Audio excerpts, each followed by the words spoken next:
Outside of gathering territory, money is one of the largest driving factors in all of Crusader Kings 3. Without it, you cannot make more buildings, you can't pay for your soldiers, you most certainly cannot create more titles and expand your legacy throughout the years across all the many rules to come from your house. But how do you control your income and boost your economy? In this video today, we're going to cover just that. I'm going to go over your personal domain and how it is the most important factor in increasing your income, the taxes contributed by your vassals and how to improve them, also less direct resources such as military conquest, and some other tips. Then I'll conclude the video talking about military expenditure and how it can be a sort of secret drain on your income. Take a look at the timeline to find the chapters on each section if you'd like to jump to a specific point in the video or just want to use it as an easy reference.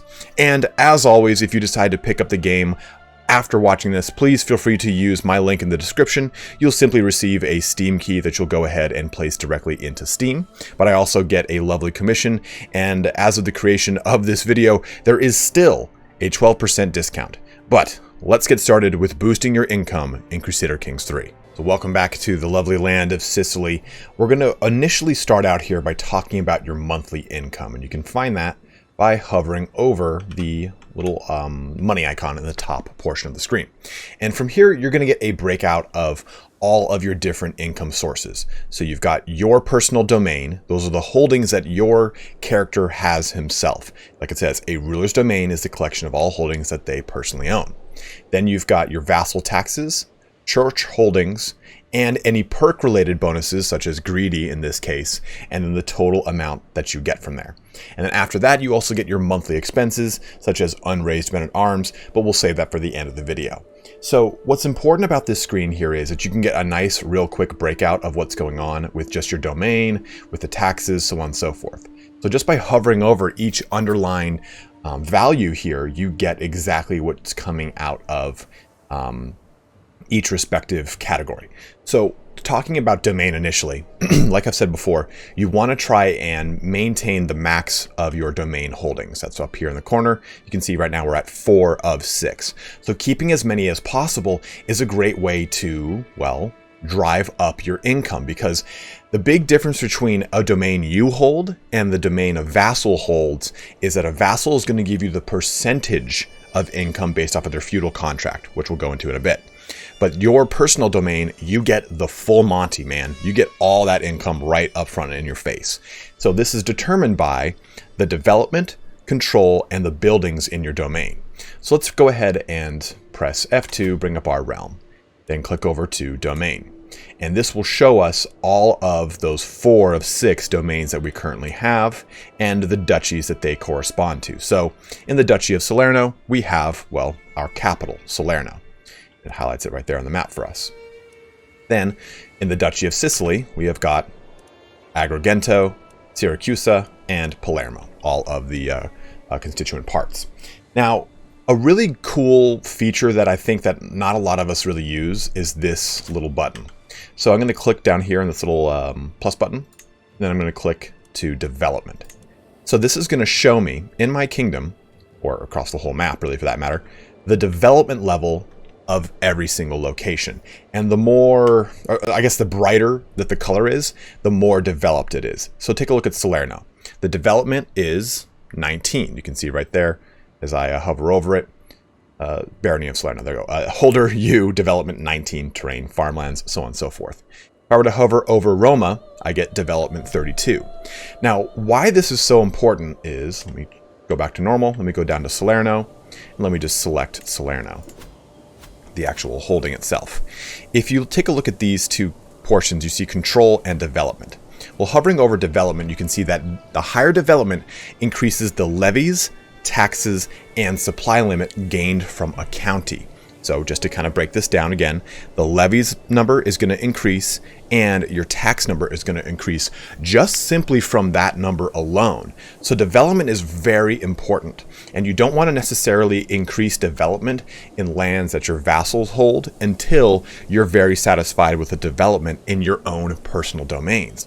Remember, like I said, these are your domains. These are the lands you personally control, so you get all of the taxes and levies that are generated by those domains. So we can see here that the county of Salerno and the county of Palermo both have 19 development, which is awesome. They also both have 100 control because why not? I'm a tyrannical Sicilian king. But on top of that, you also want to look at the buildings here. Before we go to the buildings, let me talk about control, because that's also important. Because your control, if I hover over this, gives us more income and more levies. See right here, it says no current effects, but if control drops below 100, levies and taxes in the county will be reduced. And we can get an example of that here. If I click over here to Lanciano, take a look at this. 35% reduction in taxes. And I mean, that's 64% control. I mean, that's still pretty controlled. You know, that's like a D on control average, but still, my point is, even if this is not at 100, or this is not at a pretty low control point, you're still taking a huge hit to both your levies and your taxes. So your ultimate concern, if you jump over to council, and I were to go to press increase control in county, I want to make sure that the domains that I hold have 100 control, because then, like I've said before, I'm getting the most levies and taxes from those lands. Once my domain, which is Salerno here, and these three right here, are at 100, I'm good to increase the control in my vassals' territories, thus increasing the amount of income that they can get, and thus increasing the contribution amount. We'll go over that again in a second when we talk about taxes. So using increased control is a very, very strong way to increase your taxes, and also increase development by the steward. Now you would think, why wouldn't I just always have him on collect taxes? Collect taxes is a very good one, but increasing development control can also help out with your construction time and increase the growth in those individual domains that you've got. So increasing development is crucial. Maintaining 100 control is very important. Those two things combined will maximize your income in a holding. Now, in addition to that, you want to make sure that you have the proper buildings in a holding. Now, if we, let me just click, no, I'll go down here to Palermo. This will probably give me some more options. It looks like I've already built everything out in these locations. Here we go. We'll click a new building here, and we have plenty to choose from, right? And taking a look at this little field tells us that it's going to be giving us more taxes in this specific holding. Now, a holding would be one of these tabs. So in Gregenti, if I make the farm fields, I will get 0.5 tax. That increases this number right here in this specific holding. It is not duchy wide, and we'll go through some buildings that do that. So by increasing the tax income from using these individual buildings is a great way to really maintain or capitalize on counties with high development. Take Palermo, for example. I have tried to maximize as many high income or tax building things as possible with a small harbor here, with the mansions. The regimental clearings, it was kind of already built there, so I'm sticking with it. But you also can make a duchy building. And a duchy building will have a lot of different bonuses. It depends on what you're looking for. But we're going to go look at, for all intents and purposes in this video, which is to increase your money, the tax offices. We're going to click preview on this. So what this does is all your holdings in the duchy. That's important. It's not just simply all the holdings in the county or just one holding. It's all these holdings in this duchy will get their holding taxes increased by 10%. And as you progress this up to 15% and then to 20%. The double-edged sword here, though, of buildings is that they take a lot of money to create, and they take a good amount of time to actually give you a return on investment. So buildings, while a priority, it is not the top priority. Just simply increasing development and control is way more beneficial than actually forcing buildings out, especially in the early campaign when you're probably looking to gobble up as much land as possible before your enemies get into some pretty disgusting alliances. So hopefully this covers your domain and gives you an idea of how just simply the lands that your character holds can really increase your income. Well, let's talk a little bit more about taxes. Coming back to our monthly income tooltip, we can see the vassal taxes. Now, of course, these are just the taxes that your vassals are contributing to you based off of their feudal contract. So again, we'll press F2, go to realms, and we can see all of our vassals. Now, there are some situations where you have republics or certain vassalages that you can't actually influence. I wouldn't worry about those. You can't really do anything with them anyway. Let them kind of be as they will. Now, for all feudal vassals, and this will be different if you have a clan or a tribal government system. I'm just approaching this from the feudal system right now, unfortunately. You have your feudal contract. There we go. So the feudal contract is huge, right? It allows you to get more taxes and more levies. But the big thing here is you can never jump more than one slot at a time. Let's take a look at extortionate. So the current level, normal taxes, and the proposed level are not adjacent. So you can't go from high to low, and you can't go from low to high, or massive in this case, whatever you want to do. You're not allowed to do that. So you only can do one bump at a time. So if you have someone who has used a hook against you and pushed their levies down to low, it's going to take some time to build that up. But there's some ways that you can really move around this. So let's take a look here at your feudal taxes. Let's see. Yeah, this guy's good. His are normal right now, and he's got a pretty positive opinion of me. You know what? Let's look at William of Foggia. He's got an even better opinion of me. Well, I can bump my feudal taxes up to high. This is a 3.7 increase on the amount of current taxes that he's at with normal. And we'll go over how this affects things. And I can also increase his feudal levies. Now this says this is an act of tyranny, causing your subjects to lose 40 opinion of you. Unless you got a hook. Boom, use that hook and you won't have to worry about it. But you can also see that since I'm increasing two things, it still says this is an act of tyranny. So you can give something, right? A war declaration sanctioned. This allows war declaration sanctioned, allows it so that William can do wars on his own because of my current crown authority. So you can, if you have someone with a very high opinion of you, you can use these things to kind of offset increasing their taxes or levies outside of just simply a hook. Let's say I didn't have a hook and I didn't want to change their levies. So I'm just doing from normal to high taxes. Well, I'm not going to become a tyrant because I'm giving him the ability to declare war on his own without going through me.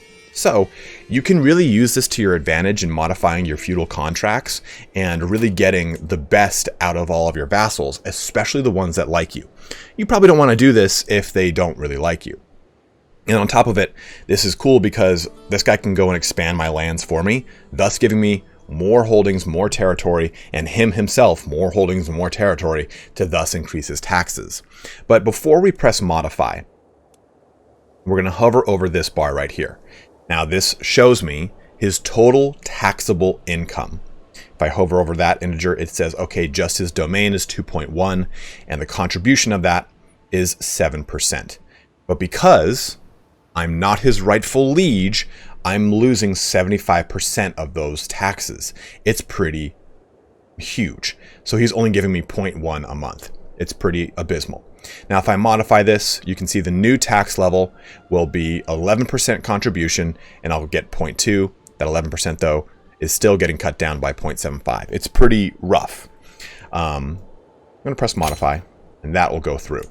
So what you should be doing when you first start your campaign is looking through this menu and looking for this icon. Because not being the rightful liege of a vassal makes it very difficult to maintain both levies and income from taxes because of this rightful liege. He wants me to be the Duke of Benevento, which is this location here. So as soon as I get the title of Duchy or Duke of Benevento, then he'll say, oh, well, okay, yeah, you're my rightful liege. I will remove that penalty. You can have the full amount of taxes as generated by our feudal contract. So the most important thing, the biggest takeaway from this section that you should know is this right here.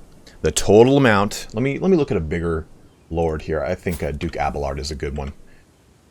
the total amount of taxable income as based off of their domain and the vassal's taxes, the amount of contribution, and thus the amount that that's giving me. And you want to make sure the contribution amount is unhindered by things such as not a rightful liege, as you saw how much that reduces things. So again, real quick recap, happy hooked vassals that you put on a high tax level will thus increase their taxes, and you want to again make sure there is no impediment to their contribution. So that covers vassal taxes on a high level. Let's quickly go over the church taxes real fast. We can do that here. So we've got church holdings, and the biggest thing here is that our doctrines from Catholicism allow that to happen. We've got theocratic. This makes it so that essentially the temple holdings are leased out to their holder's realm priest, who then serves them as a theocratic vassal and thus gives them money. If I hover over church holdings, it says, in face with the lay clergy doctrine, there are no church holdings and temples can be directly held by secular rulers without penalty. So you won't be getting an income source is what that's basically saying to you. So church holdings, you can't really do a whole ton with. You can make more temples, well, not temples, but churches, I guess, in blank holdings. I can press construct new holding and I can make a temple if I so wish, but for the most part, you can't necessarily affect this. And I don't think for making money, it's as important as for something to affect. I think you should be working more on your personal domain as your top priority, followed by your vassals, increasing their opinion and getting a better feudal contract with each one of them. But now that we've talked about that, let's go into combat a little bit and how war can actually make you a lot of money if you do it right. So for this example, we've jumped back to a different portion of our save to talk about war. And war is pretty important, and it depends upon which era you're fighting in. Are you in 867? Are you in 1066? Are you tribal, and can you just simply go out and raid? It just really depends on your government type. But for all intents and purposes, what you really want to look at when it comes to war is the holdings and the amount of loot you can get. So by attacking this location, I will get loot from it. And when I get that loot, I can, well, it's just going to go up across the board as I jump from location to location.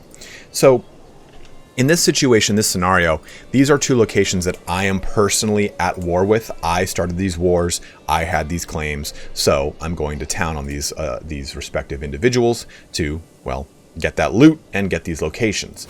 But you can also use combat to your advantage if, say, for example, an ally calls you to war. Sometimes that can be kind of a far off location, like let's just say my ally of Tuscany called me to a war over here, and that would be a little bit out of the way. But the nice thing is, you don't necessarily need to take part in that war in the way that you would normally for your own wars, right? You're going right for that war objective. You want to quickly capitulate Capua so you can just shut down the war and win. Well, if an ally calls you to war, go and take out all the objectives that are not the war objective, because you'll be putting yourself relatively out of harm's way, and you'll be fighting locations that the ally is not as focused on, because the ally is going to be going towards the war target or the enemy army, and you can use it as a chance to raid and pillage these additional holdings to just get more loot out of it. And as you do this, you might even get captives. And I don't think I have any right now, but they will be in this prisoners tab. And when you get prisoners, you can ransom them back to their parent faction. And depending on the severity or the importance of that prisoner, you can use this prisoner to get money or a hook.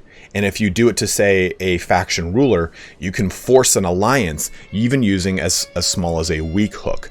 So getting into conflicts on your own beck and call, I guess you could say, or on your own terms is always good, because you know exactly where you're going to go and the targets you want. But if your ally calls you to war, use it as a chance to fight all the things that are not the war objective, to just kind of gobble up money. And the best thing about it is, since you're attacking the opponent, the enemy's goal, you're contributing to their war. And at the end of it, you'll earn prestige on top of all the money you've looted and any ransom money that you've made from the prisoners that you've gotten from all of your combat.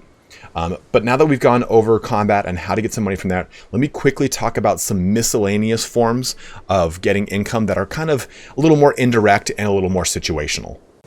Just to kind of drive this point home a little bit more when it comes to conflict, I've actually just taken the city of Teramo, and from it I got a number of prisoners, and I can actually end this war right now. I can enforce demands.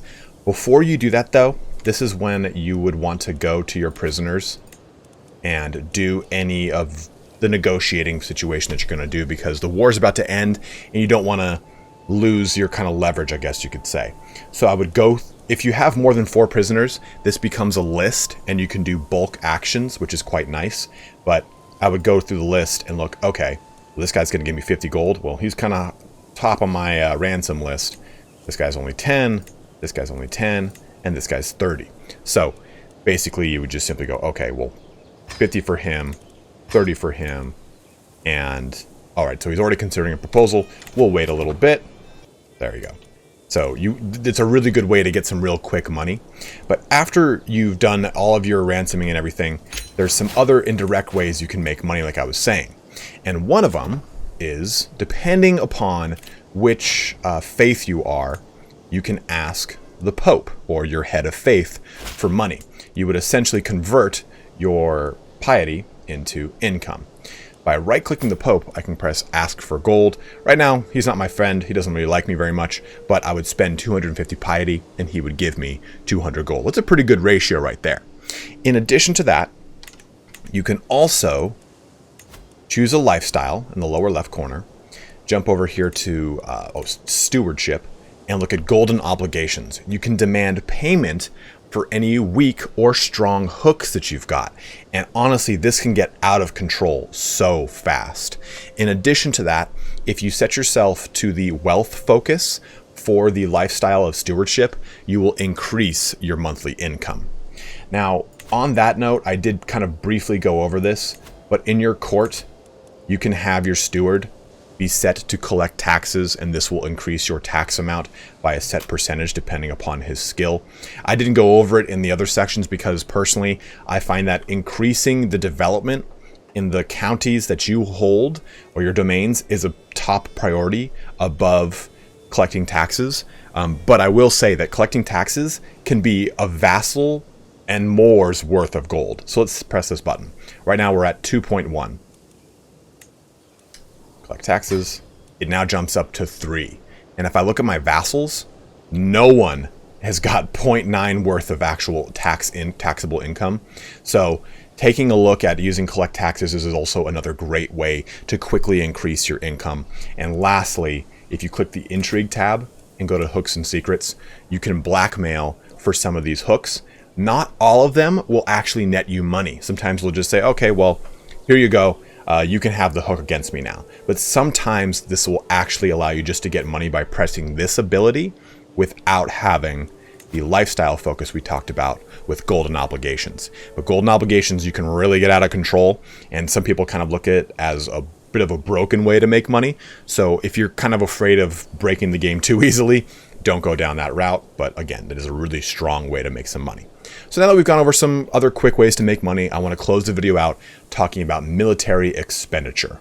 Now that we're back into the military tab, we can take a look at some pretty hidden details, maybe you might think, or ones that are just not so obvious. So if you look at this location right here, you can see the maintenance cost of our levies. Remember, levies are not really anyone special. They're for the most part just peasants, local sellswords, destitute nobles, so on and so forth. But if we look at this, we can see the amount of maintenance that they cost. It's 0. It's their levies. Who cares? But if I look at this, we can see our men-at-arms. And they cost 0.14 gold every month, even though they're not being used. It's called unraised maintenance. So if I click Create Men-at-Arms, and let's just click Light Horseman, I can see 2 values here. The unraised maintenance, right here, which is 0.31. Then the full maintenance, which is 0.99. The unraised maintenance is a third of the full maintenance. So when you do want to create new men-at-arms, sure, it's going to cost you 115 to create them. But on top of that, it's going to increase the amount of unraised maintenance that you're going to have every month, even though you're not even going to war. So it's important that as you increase your men-at-arms, here, let me just pop a couple in here. I'll even increase these guys. I'll make some bowmen. Really just go hog wild over here. So remember that number that was down here? It was like 0.6 before. Well, now it's at 3.2. And we get another number that's really helpful. This number right here. This shows us the total amount of a monthly maintenance cost if we were to raise our armies all at once. So right now, this shows the active maintenance because we have no armies raised. 0, 0.8, 0.9, 0.5, 0.85. I'm going to press raise all armies. As they kind of come together. Yes, I know I'm great. I'm amazing. We'll pause again. And it's going to show us the amount that it's going to cost because it's now in active mode. Levies jump up to 4.0. And this button down here, or sorry, this field down here shows us how long we can have our armies raised and at full capacity. They're still kind of getting up online. So this tells us that it's a little bit less than 5 years if we want to keep this army on the board going around attacking cities. So this is important. This is it's kind of a hidden drain on your economy because you maybe don't realize that increasing your men-at-arms is actually draining you even though you're not at war. So taking a look at this field right here gives you an idea of how much it's going to cost you if your men are not present on the battlefield, or in this case they currently are, and how long you can maintain your fighting force at full strength and for how long. Because a lot of fights are going to go on for a good amount of time, 3, 4, even 5 years is not that uncommon, even in the early portions of the campaign. You can press this button, in which case it will shut off the monthly maintenance, but they will not continue to grow in troops. So there is kind of the caveat there. So if maybe if they're at full strength, you just don't want to do it, you do have that option. But keep a good eye on your military expenditure because it can be one of the things that's currently draining your income and you just don't even know it. So I'll press, right now I can see raised armies is costing me a monthly 7.6. Let's just expand everyone. Watch this number up here. Boom. Now that's all going to go away. Going to go down slowly. And there we go. We're down now to 3.2. And it's because of our monthly maintenance of our unraised men-at-arms. I can shut that off and it drops down to 1.0. So take this all into consideration when you're trying to increase the economy and the amount of money you're making in Crusader Kings 3. Focus chiefly upon your domains, the ones that you personally hold, as I've said before, in this tab right here. You want to make sure these ones are at max control. Well, this one's not. Max development, and you have good buildings that promote strong increase to taxes and a duchy building in the ones that maybe benefit the most from it. You don't want to have tax offices in every single location. It just depends upon what you have in the rest of your holdings. Then you also want to focus on the vassals, their taxes, and their feudal contracts. Do as much combat to get any kind of additional money from Conquest, and do any of the other miscellaneous things we talked about. But hopefully this gives you a better idea on how to increase your economy in Crusader Kings 3. If you have any other questions, please feel free to go ahead and leave a comment below. And I'm going to post a link to my friend H4Havoc's playlist on some of his tutorials. He actually has an amazing amount of tutorials on this game. He does a lot of really amazing production value too, and his videos are a little bit shorter than mine. So if you want an easier jump into the game, he's got such an amazing amount of content to go through, and he's got over 100 hours in the game. He was one of the sponsored people that helped out in creating videos before the launch of Crusader Kings 3. So you can find a link to him in the description and the first pinned comment to go and check out my buddy H4Havoc. But as always, guys, thank you so much for watching here today. Don't forget to like, subscribe, comment below, all that fun action. But have a good one and take care.